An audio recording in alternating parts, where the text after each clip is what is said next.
warahmatullahi wabarakatuh. Perkenalkan, nama saya Muhammad Farhan. Nomor induk mahasiswa 02011381823355. Kelas Ilmu Perundang-undangan A, Fakultas Hukum Universitas Sriwijaya Kampus Palembang. Baiklah, pada kesempatan kali ini saya akan membahas mengenai asas pembentukan peraturan perundang-undangan di Indonesia. Asas tersebut dibutuhkan agar setiap peraturan perundang-undangan dapat diundangkan dengan baik dan benar. Menurut Undang-Undang Republik Indonesia Nomor 12 Tahun 2011 tentang pembentukan peraturan perundang-undangan mengingatkan kepada kita bahwa pembentukan undang-undang agar selalu memperhatikan asas pembentukan peraturan perundang-undangan. Asas-asas tersebut yaitu meliputi 1. Asas kejelasan tujuan.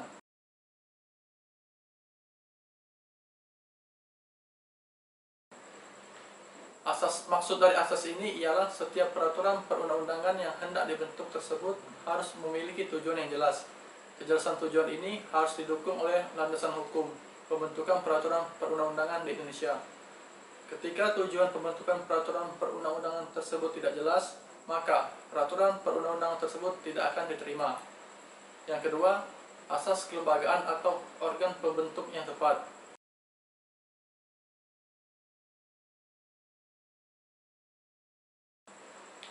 Asas kedua yang harus dipenuhi ketika hendak membentuk peraturan perundang-undangan yaitu asas kelembagaan atau organ pembentuk yang tepat.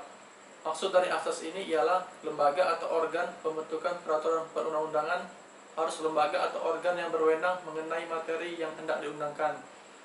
Ini merupakan salah satu tugas dari lembaga negara. Ketika lembaga negara atau organ pembentuk ini tidak tepat, maka peraturan perundang-undangan yang hendak dibuat akan dialihkan kepada lembaga atau organ lain yang lebih berwenang. Yang ketiga, asas kesesuaian antara hierarki, jenis, dan materi muatan.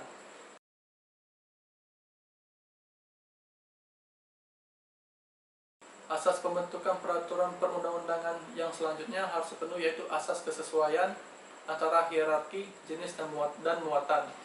Maksud dari asas ini yaitu di dalam pembentukan peraturan perundang-undangan, setiap hierarki, jenis, dan materi muatan harus diperhatikan dengan seksama.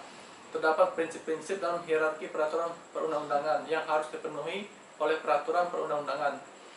Ketika di antara hierarki, jenis, dan materi muatan ini tidak bersesuaian, maka peraturan perundang-undangan dapat dicabut dari pemberlakuannya. Yang keempat, asas dapat dilaksanakan.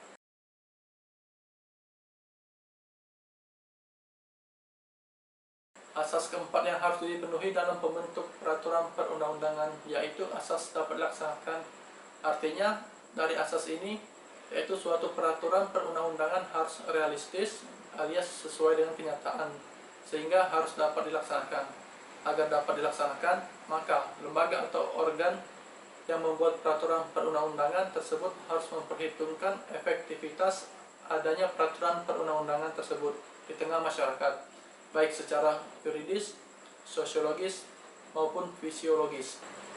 Yang kelima, asas kehasilgunaan dan kedayagunaan.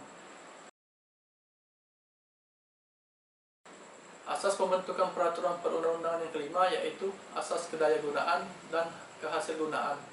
Maksud dari asas ini ialah setiap peraturan perundang-undangan yang hendak dibutuhkan atau yang hendak dibuat harus benar-benar dan juga memiliki manfaat yang nyata bagi bangsa ini. Berikut masyarakat dan seluruh warga negara yang ada di negara ini. Asas kedayagunaan dan kehasilgunaan ini merupakan salah satu ciri-ciri negara hukum secara umum di Indonesia. Yang keenam, asas kejelasan rumusan. Pembentukan peraturan perundang-undangan di Indonesia juga harus memenuhi asas satu ini, yaitu asas kejelasan rumusan. Yang dimaksud dengan rumusan ialah kalimat dari peraturan perundang-undangan. Maksud dari asas ini ialah setiap peraturan perundang-undangan harus memenuhi syarat-syarat teknis penyusunannya, baik yang berupa sistematika, pemilihan kata, dan bahasa hukum yang harus jelas agar dapat dipahami oleh siapapun. Hal ini untuk menghindari kesalahan tafsir di tengah pemberlakuannya. Negara ini pernah menjadi korban dari kesalahan tafsir. Dalam Undang-Undang Dasar 1945 terdapat pasal multitafsir di dalamnya, yaitu membuat Presiden Soeharto sempat menjabat selama 32 tahun.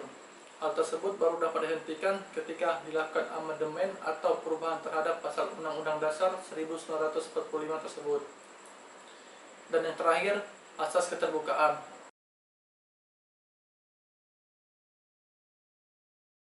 Asas pembentukan peraturan perundang-undangan di Indonesia yang terakhir yang kita bahas dalam kesempatan kali ini ialah asas keterbukaan. Maksud dari asas ini ialah di dalam pembentukan peraturan perundang-undangan, tahap-tahap kebijakan publik yang dilalui harus transparan dan terbuka sehingga dapat dengan mudah diawasi oleh siapapun. Tahap-tahap kebijakan publik yang dimaksud yaitu perencanaan, perumusan atau penyusunan, pembahasan, uji publik, pengesahan atau penetapan, dan pemberlakuan peraturan perundang-undangan.